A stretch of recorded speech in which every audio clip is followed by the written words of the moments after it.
ඉතින් යාළුවනේ මම ඔයාලට කලින් පෙන්නුවා ෆ්ලොපි ඩිස්ක් එකක්. ඒ වගේ ෆ්ලොපි ඩිස්ක් එක අපි මේ වගේ රඳවා පවත්වා ගන්න නැත්නම් ෆ්ලොපි ඩිස්ක් එකෙන් data ගන්න අපි පාවිච්චි කරන ෆ්ලොපි ඩිස්ක් drive එකක් මම ඔයාලට පෙන්නුවා.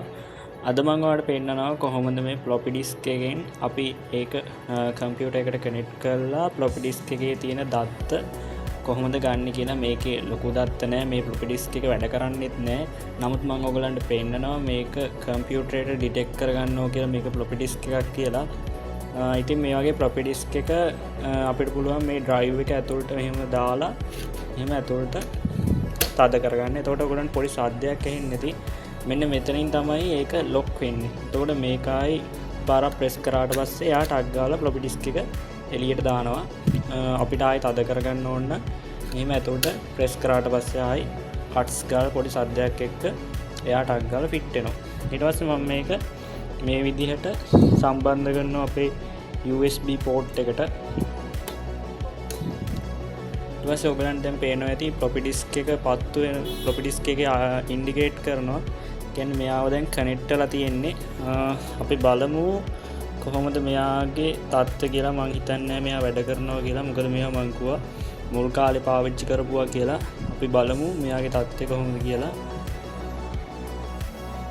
හරි. ඊට පස්සේ මම මේක කනෙක්ට් කරලා මෙන්න වගේ this PC උඩ ක්ලික් කරලා ඊට පස්සේ ඔයගලන්ට පේනවා දැන් floppy disk කියලා යාට අග්ගාලා ඩිටෙක්ට් කරගෙන දිනවා floppy disk එකක් මේකට කනෙක්ට් කරලා තියෙන්නේ කියලා. අපි බලමු මේක උඩ right click කරලා මේක වැඩ කරන්නේ නැහැ. ඒකයි මේක ස්පේස් එකක් නැහැ කියලා පෙන්වන්නේ, data නැහැ කියලා පෙන්වන්නේ. අපි බලමු මෙයාගේ properties බලන්න පුළුවන්ද කියලා.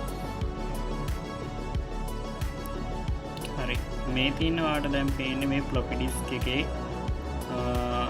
properties ටික. එතකොට ඔයගලන්ට පේනවා මේකේ තියෙනවා capacity කියලා. මේ තියෙන capacity කියලා ඇහලා තියෙනවා megabyte 1.38ක්.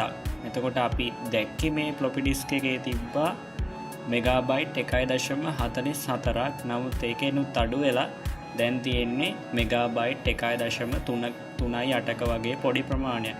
ඉතින් සාමාන්‍ය වර්තමානයේ ෆොටෝ එකක්වත් මේකට දාලා තියාගන්න බැහැ. නමුත් මේවා තමයි මුල් කාලේනව මිනිස්සු පාවිච්චි කරේ දත්ත නැත්තම් පොඩි පොඩි තොරතුරු ගබඩා කරලා තියාගන්න.